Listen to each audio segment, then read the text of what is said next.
falar sobre aprendendo com a mesa. E eu quero aproveitar esta linda mesa que foi feita com carinho através das nossas irmãs Poliane, Jéssica, pastora Regina, né? Vamos dar uma salva de palmas para as irmãs? E eu quero aproveitar essa linda mesa para falar sobre este assunto tão importante. As crianças gostaram da mesa das tias? Amém? Depois vocês vão pagar uma pizza para elas. Pessoal, eu quero dizer para vocês que Jesus, ele sentou em um grande encontro, diante da mesa, com seus discípulos amados. E Jesus, ele se faz presente aqui também, diante dessa mesa linda, para ter um relacionamento extraordinário e profundo com você nessa noite, amém? Hoje você veio para um encontro diante da mesa do Senhor Jesus Cristo. E aí, por esta razão, você não sairá daqui como você entrou, mas sairá deste lugar renovado, transformado e cheio da presença do Espírito Santo de Deus.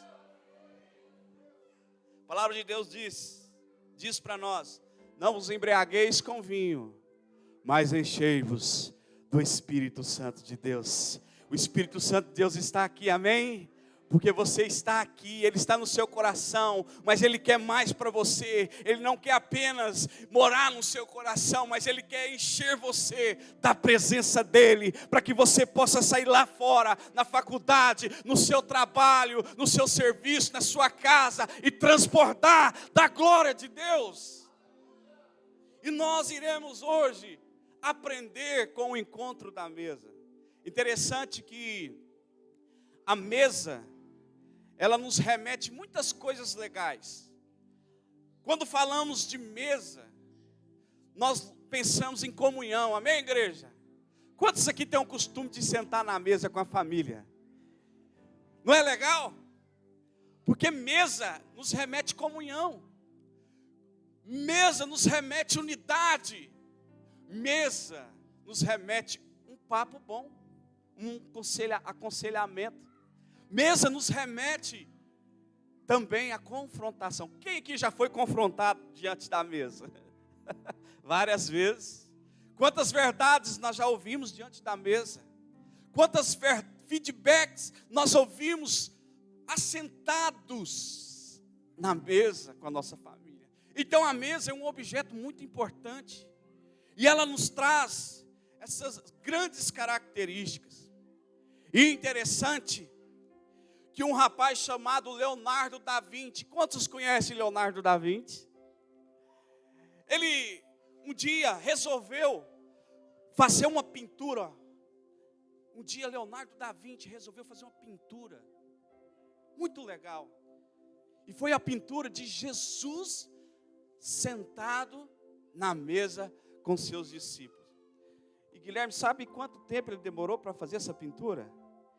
3 anos. 3 anos. Só que o Leonardo da Vinci, ele não conhecia muito bem sobre Jesus e sobre o povo lá do Oriente. Porque Leonardo da Vinci, quando você vê a figura da mesa do Leonardo da Vinci, você percebe lá uma mesa alta. Uma mesa que remete à Europa. Tempo atrás, a irmã Tuane, né, esteve lá na Europa, ela sabe o que eu estou dizendo.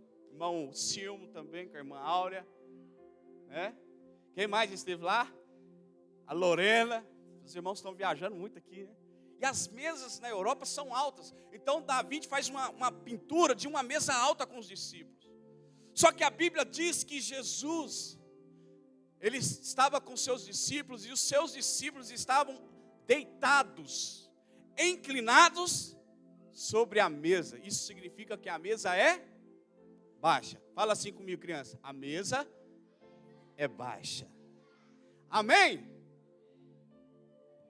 Então Jesus, ele está sentado com seus discípulos diante da mesa. Um grande encontro diante da mesa. Interessante que a mesa é um objeto muito utilizado para as refeições, né? Desde o terceiro milênio antes de Cristo, muito antes de Cristo, já existia a mesa. Então a mesa é muito famosa, viu, meu irmão Wesley? E hoje em dia a mesa está cara, não é verdade, meninas? Um dia o irmão falou: pastor, eu fui olhar uma mesa com as cadeiras, uma mesa bonita, 25 mil reais. Eu quase caí para trás. Falei: glória a Deus, em comprar uma mesa de 25 mil reais é porque Deus está abençoando muito. Amém, igreja?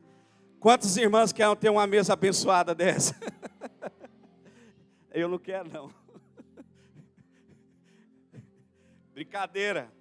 Para vocês terem ideia, na Mesopotâmia, os jantares eram servidos em mesas lisas, de madeira talhada, com metal ou marfim. No Egito Antigo, geralmente eram mesas baixas e de 4 pernas, e redondas, de madeira ou pedra. Isso no Egito Antigo. Na Grécia Antiga, os anfitriões montavam mesas individuais, como estas, para cada convidado. E eram mesas que eram de madeiras ou de pedras, que serviam as suas refeições. E na Roma, as salas de jantar eram compostas de 3 sofares. E eles pegavam 3 mesas e faziam um formato de um U. Então a mesa é um objeto muito usado, muito antes de Cristo. E Jesus utiliza uma mesa baixa para ter um encontro com o Senhor, com seus discípulos. E hoje nós estamos diante dessa mesa, com uma característica de uma mesa da Europa, para estar diante de Jesus Cristo. Hoje é o dia, talvez um dos cultos mais especiais, porque diante da mesa, no encontro da mesa, nós lembramos de quem é Jesus, do que Ele fez e do que Ele vai fazer por nós. Amém, igreja? E Deus está aqui. E existem algumas situações diante desta mesa. Primeira coisa foi um momento. Jesus estava passando a sua última noite na terra, crianças. Quando Ele se reuniu com os discípulos. Jesus estava em sua última noite, em sua última refeição coletiva. Eles estavam todos reunidos para tomar uma refeição pascal, juntos na casa de um amigo. Jesus estava nesse momento com seus discípulos. E o lugar que a mesa estava, onde Jesus se encontrou com seus amigos, era um lugar muito especial. A Bíblia fala que este lugar se chamava cenáculo. Era um cenáculo grande, mobiliado e bem preparado. E tinha um detalhe: naquele lugar, naquele momento, não havia ninguém para servir Jesus e seus discípulos. Então eles estavam naquele lugar. E é interessante que Marcos, preste atenção no que eu vou dizer para você. Isso é fundamental para o nosso momento aqui hoje. Jesus, antes de ir para este lugar, Ele falou assim para os seus discípulos: vocês vão para Jerusalém, e quando vocês enxergarem um homem, diga assim, um homem, com um cântaro, vocês devem segui-lo. Sabe o que é o interessante nisso? É porque não era comum um homem carregar uma talha e um cântaro em seu ombro. Não era comum. Não era. Então Jesus dá para os discípulos uma senha. Diga assim, Jesus deu uma senha. Jesus dá uma senha e fala assim: se vocês enxergarem um homem com um cântaro, com uma talha, seguem ele. Ele vai para o lugar que nós vamos nos encontrar. Porque se ele falasse mulher, ia criar uma confusão muito doida na cabeça dos discípulos. Por quê? Porque era muito comum mulheres carregarem a talha e o cântaro. Mas ele não fez isso, ele deu uma senha, ó. Se vocês enxergarem, ver um homem, seguem ele. Ele vai levar vocês no lugar do encontro. E os discípulos fizeram como Jesus. Diga assim comigo: quando eu sigo as orientações de Jesus, eu encontro o lugar certo na minha vida. Os discípulos encontraram um cenáculo grande. Por quê, meus irmãos? Porque eles seguiram a orientação de Deus. Meu irmão, não tem como. Quando você segue as orientações de Deus, quando você diz para Jesus: Jesus, a partir de hoje eu quero ser guiado pelo Senhor, tudo começa a dar certo na sua vida. Não tem como dar errado. Aqueles que seguem as orientações de Deus verão a glória do Senhor. O Senhor está dizendo para você: está na hora de seguir as minhas orientações. Está na hora de ouvir a minha palavra, aquilo que eu tenho para você. É o Senhor dizendo ao seu coração aqui. E algo aconteceu naquele dia. Viu, crianças? Algo aconteceu naquele dia. Algo muito especial. Jesus ensina uma lição maravilhosa na mesa. Jesus teve uma atitude extraordinária. Jesus fez algo que muitas vezes nós precisamos fazer no nosso ministério e na nossa vida. Jesus, ele toma uma atitude que ensinou aqueles discípulos. E através dessa atitude nós estamos aqui hoje para glorificar o nome do Senhor. Valdir, vem cá, por favor. Quero usar o Valdir. Porque o Valdir, ele não tem vergonha. Ele é um crente sem vergonha, amém, igreja? Você lava o pé? Lava? Quantos acreditam que o Valdir lava o pé? Ixi, Valdir, menos da metade. Então a cara dele é cara de... Valdir, senta aqui, por favor, senta aqui. Olha o que Jesus fez, crianças. Vou chamar um de vocês para me ajudar. Você está muito empolgado, então vem aqui me ajudar. Você está muito empolgado. Vem cá. Tira a meia, Valdir. Ih! Todo mundo faz assim. Tira a meia. Vem cá, meu ajudante. Lá na hora era só Jesus, amém, irmãos? Mas aqui a gente precisa de ajudante. Pega essa colinha, por favor. Aquela lá. Jesus, meus irmãos, fez algo muito grande naquele dia. Ele fez algo profético. E ele trouxe uma lição pedagógica extraordinária para as nossas vidas. Ele estava com seus discípulos naquele lugar. Naquele lugar não tinha ninguém para servir. É costume daquele povo chegar num cenáculo grande ou num lugar de reunião, ter escravos ou servos naquele lugar para fazer o quê, meus irmãos? Lavar os pés. Só que naquele dia não tinha ninguém, nenhum servo, porque era um momento deles, exclusivo. Ninguém podia saber daquele dia, daquela hora. Ninguém, Jerônimo. Ninguém podia saber. Então Jesus toma uma decisão extraordinária. Jesus se coloca na posição de servo. Diga assim: Jesus, o servo que nos ensinou uma grande lição. Então Jesus, isso aqui é o Tomé, amém? Você quer ser o Tomé ou Judas? Então Jesus olha para o pé do Tomé. Deixa eu ver aqui como é que está aqui a situação. Espera aí. Vou ter que usar luvinha, meus irmãos. O negócio está feio aqui.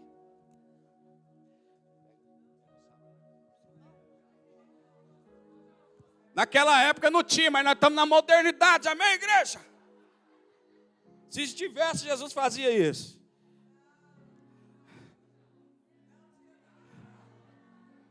Mas o pé aqui está pior do que os dos irmãos lá, gente. Dá um desconto. Bom pezinho.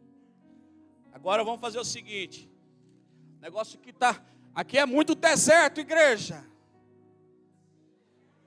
Segura aqui, meu irmão. Você vai me ajudar. Então Jesus, Ele lava os pés dos discípulos. Os discípulos ficaram, sabe, sem saber o que fazer. Mas Jesus, ele toma essa decisão. Vou lá, meu amigo, eu vou jogar o sabão e você lava os pés dele, amém? E Jesus lavou os pés. Jesus lava os pés, igreja. Uma cuca aqui. Agora enxaga, por favor. Propaganda. Uma gota. Jesus lava os pés.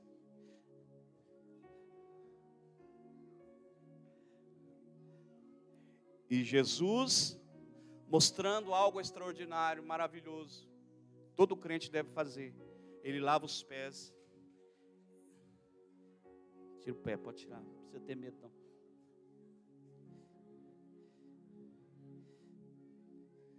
Poliana, depois você me paga, tá? Jesus lava os pés do Tomé, do Valdir.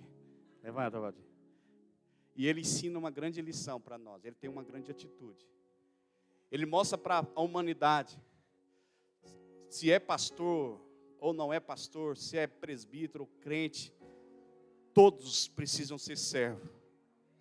Todos precisam servir. Porque foi para servir que o Senhor veio. Ele morreu por nós. E Ele mostrou, Ele nos deu essa grande lição. Mostrando para nós que nós somos servos do Senhor. E nós precisamos fazer isso. Aqui na igreja, lá fora, na nossa casa, na faculdade, no nosso trabalho. Nós precisamos lavar os pés. Servir as pessoas como servos do Senhor. Amém? Obrigado, Valdir. Deus abençoe. Obrigado, Luiz.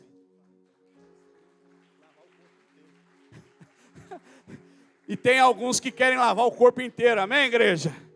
Valdir falou assim, lava o corpo inteiro. Misericórdia.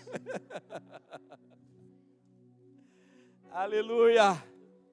Ele tem uma grande atitude. E depois algo acontece. Eu falei que a mesa é lugar de confrontação. Sim ou não? Falei. Jesus fala que alguém iria trair ele. Ó, tem gente aqui que vai me trair. E teve, gente. O que aconteceu? Alguém se posicionou. Quem conhece essa pessoa?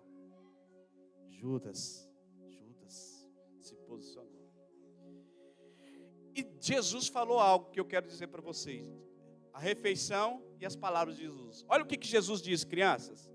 Jesus pegou um pão, abençoou, quebrou em pedaços e passou-os aos discípulos, dizendo: este é o meu corpo, que é dado por vós. Fazei isso em memória de mim. Da mesma forma, terminado a ceia, ele tomou o cálice de vinho, deu graças, entregou aos discípulos e disse: este é o cálice da nova aliança no meu sangue. Ou este é o meu sangue da nova aliança, que é derramado por muitos para o perdão dos pecados. Fazei isto sempre que beberdes em memória de mim. Sempre que beberdes em memória de mim. E o que podemos aprender, igreja? O que nós podemos aprender com a Santa Ceia? Hoje é Santa Ceia.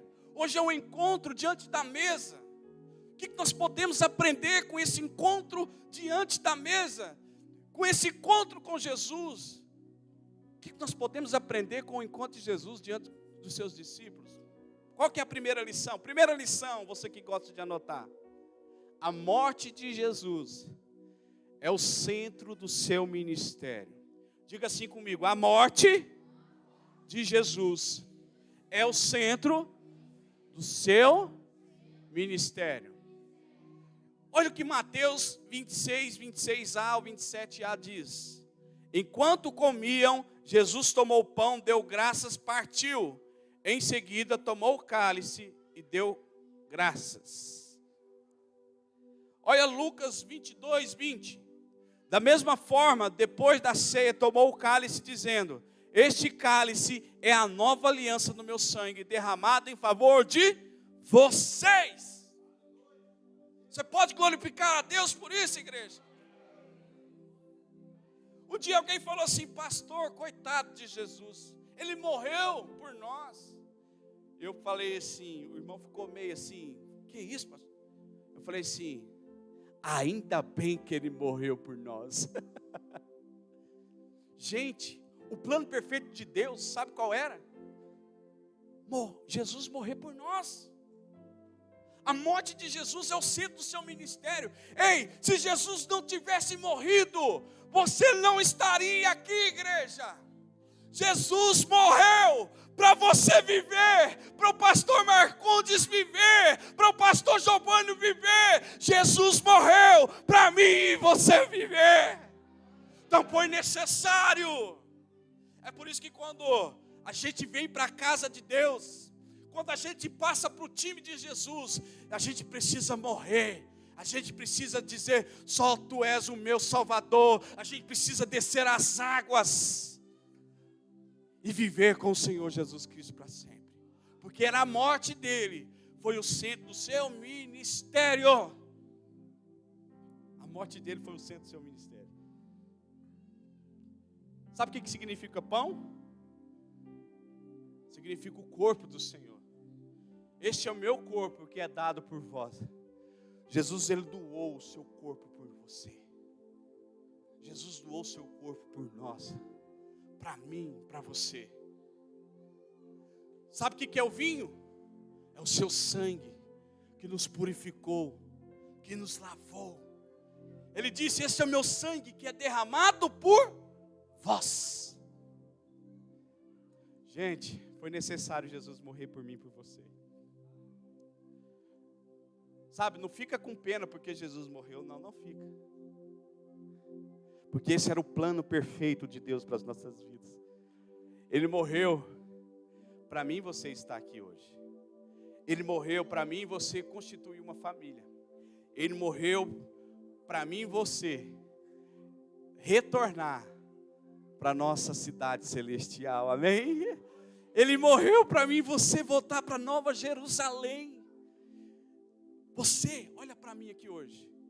Você não é dessa nação.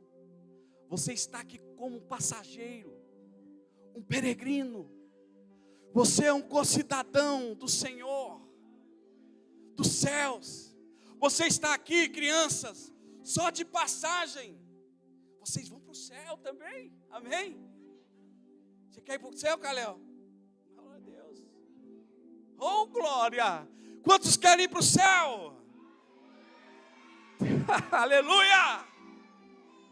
Diga assim comigo: Senhor Jesus, eu creio que Tu és o único, o caminho que nos leva para morar no céu. Amém? Foi necessário Jesus morrer. Foi necessário o Senhor morrer por nós.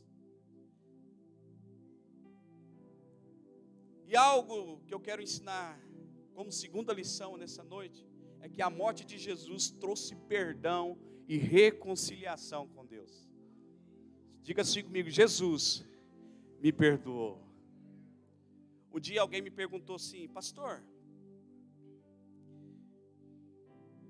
eu fiz algo que não foi legal diante dos olhos, basta apenas pedir perdão? Eu falei assim: não precisa pedir perdão mais. Você precisa agora se arrepender dos seus atos. Sabe por quê, igreja? Olha para mim. Jesus não te perdoou hoje. Jesus não te perdoou amanhã. Jesus te perdoou há muitos anos atrás. Quando Jesus ele morre na cruz do Calvário, Ele está trazendo, Ele está liberando perdão e reconciliação. Agora, eu que sou servo de Deus, você que é serva do Senhor, servo de Deus, você não tem mais que ficar na sua cabeça: ai, me perdoa, será que eu vou ser salvo? Ah, será que eu vou perder a salvação? Não, a partir de agora, você vai viver de acordo com a palavra de Deus, vai se arrepender como muitos fizeram, e vai viver o melhor de Deus aqui na terra, porque o Senhor já te perdoou, amém, igreja? Pastor, perquei hoje. Deus já te perdoou há muitos anos atrás. Ele morreu só uma vez. Jesus não vai morrer, amém? Mas Jesus não vai morrer mais. Ele vai viver eternamente, e nós vamos poder desfrutar da eternidade com esse Jesus. A morte de Jesus trouxe perdão e reconciliação. Antes nós éramos inimigos de Deus. Antes nós não tínhamos contato com Deus mais. Antes estávamos mortos em nossos delitos, mas agora nós estamos vivos em conexão com Deus Todo-Poderoso, podendo desfrutar das suas maravilhas, da sua eternidade. E eu quero dizer para você algo, e não tem nada melhor do que isso. Nada é melhor do que a reconciliação com Deus. Lucas 22, 20 diz assim: da mesma forma, depois da ceia, tomou o cálice, dizendo: este cálice é a nova aliança no meu sangue, derramada em favor de vocês. Ei, existe uma nova aliança que foi feita em Jesus Cristo de Nazaré. Agora é outra vida, agora é outra história, agora é outro momento, agora é eternidade, agora é experiência com Deus, agora é relacionamento com Deus, agora é o melhor de Deus. Agora é o melhor de Deus. O que a morte de Jesus significa para nós? Perdão, reconciliação, e o que mais? A morte de Jesus significa vicária. O que é isso? Jesus morreu em nosso lugar. Sabe para quem era para estar na cruz? Pastor Giovanni, Márcio, Gustavo, Fábio, Jair. Era eles, era eu. Era cada um dessas crianças que era para estar na cruz. Mas Jesus, Ele morreu em nosso lugar. Quem aqui teria coragem de morrer por uma vida que não seja os seus filhos? Dê um sinal assim. O Vitor, amém, glória a Deus, Vitor. Eu não teria coragem de morrer. Posso ajudar em muito, mas morrer é muito sério, né? Propiciação. Jesus satisfez a justiça de Deus. Redenção. Jesus comprou a nossa salvação com sangue. Gente, Jesus não deu ouro nem prata por você. Jesus deu sangue por você. Isso é muito grande, é grandioso. Isso é o melhor. É muito especial. Talvez você entrou aqui hoje pensando em tirar a própria vida, desistir do seu ministério, porque alguém disse para você que você não é nada. Alguém disse para você que você não consegue, que você não vai romper. Talvez você entrou nessa situação aqui hoje, mas eu quero dizer para você que o Papai do Céu, Ele executou um plano perfeito por sua vida. Você é mais do que precioso. Você é a menina dos olhos de Deus. Você é a filha amada de Deus. Você é o filho amado de Deus. Você é alguém que Deus escolheu. Você é alguém que Deus comprou com seu sangue. Sangue. Colossenses 2,14 diz assim: cancelou a escrita de dívida, que consistia em ordenanças, e que nos era contrária. Ele a removeu, pregando-a na cruz. Diga assim comigo: a minha dívida foi pregada na cruz. Agora levanta a sua mão, vamos fazer um momento profético. Diga assim: Satanás, você não tem poder sobre a minha vida. Hoje eu sou livre. O Senhor Jesus pagou a minha dívida. Amém, igreja? Você é livre, igreja. Deus pagou a sua dívida. Deus pagou a sua dívida. O Senhor pagou a sua dívida. O que Deus fez ainda? Reconciliação. Jesus restaurou o nosso relacionamento com o Pai. 2 Coríntios 5,19. Deus em Cristo estava reconciliando consigo o mundo, não lançando em conta os pecados dos homens, e nos confiou a mensagem da reconciliação. Um dia, logo no início da minha conversão, quem aqui já foi custoso na escola? Quem que é custoso aqui na escola? Quem que é custoso? Levanta a mão aqui das crianças. Ninguém? Esses meninos é espertos. Um dia, eu fui para o culto de oração das irmãs. Eu me lembro que eu comecei o meu ministério de louvor no culto de oração das irmãs. Amém, crianças?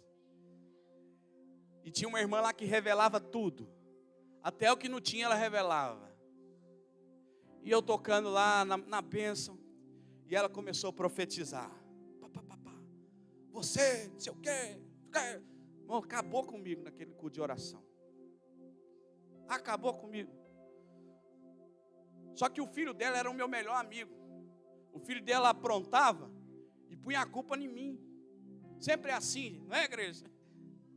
E ela acabou comigo na frente da igreja, naquele culto de oração. Mas Deus levantou uma irmã muito especial, Maria Eugênia. Irmã Eugênia. E ela ministrou sobre a minha vida. E dizia para mim, olha, Marcondes, ela pode falar o que ela quiser. Mas Jesus, Ele te ama. E aonde você for, Ele vai te usar. E você será um canal de bênção nas mãos do Senhor. E ela disse para mim, olha, se fosse de Deus, ela não iria fazer isso. Porque Deus não envergonha os seus filhos na frente das pessoas. Aí Deus começou a restaurar. Deus começou a restaurar a minha vida. E a partir daquele dia, eu comecei a entender que Jesus, que Deus e eu, nós tínhamos um relacionamento para a vida toda. É isso que Deus faz. E última lição, na mesa. Você está convidado para participar da mesa. Diga para o seu irmão aí, para sua esposa, para o seu esposo, seu filho. Você está convidado para participar da mesa. Você está convidado para participar da mesa. Amém? Você pode dar glória a Deus por isso? Você está convidado para participar da mesa. Mateus 26 ao 27. Diz assim, tomem e comam. Isto é meu corpo, bebam dele todos vocês. Isto é o meu sangue, da aliança que é derramada em favor de muitos, para perdão de pecados. O Senhor está convidando você para participar da mesa dele. O Senhor está convidando você para uma vida mais íntima. O Senhor está convidando você para um momento mais especial com ele.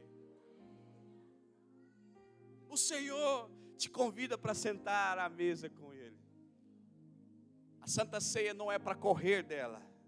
A Santa Ceia não é para nos impedir de estarmos juntos com Jesus. Não. A Santa Ceia é para a gente participar com Jesus. Estar com Jesus. E olha o que João 6,53 diz. Eu lhes digo a verdade. Se vocês não comerem a carne do Filho do Homem e não beberem o seu sangue, não terão vida em si mesmos.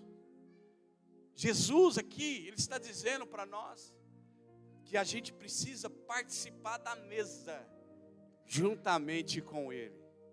Você que ainda não é batizado, a partir de hoje faça a sua inscrição de batismo, desce as águas. Não deixe de participar da Santa Ceia, que é um memorial.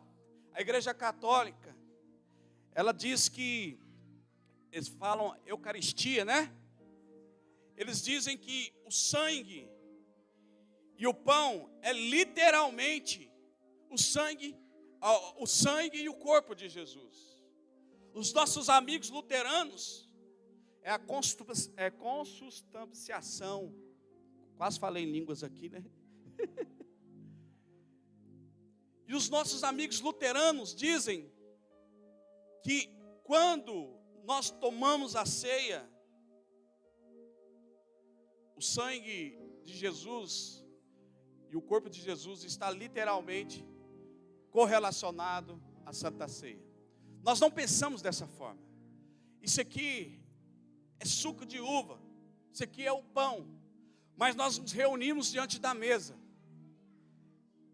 através do suco, que significa o sangue, através do pão, que significa o pão, em memória de Jesus Cristo. Quando nos assentamos diante da mesa, na Santa Ceia, nós estamos lembrando do que Deus fez por nós, do que Deus fez por mim, do que Deus fez por você. E Jesus morreu por você, Jesus morreu por nós.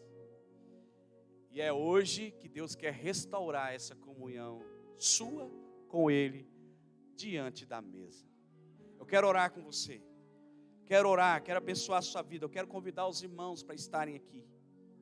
Nós vamos orar juntamente com as nossas crianças, os nossos irmãos, nossas irmãs. E Deus vai restaurar a comunhão e o relacionamento aqui nessa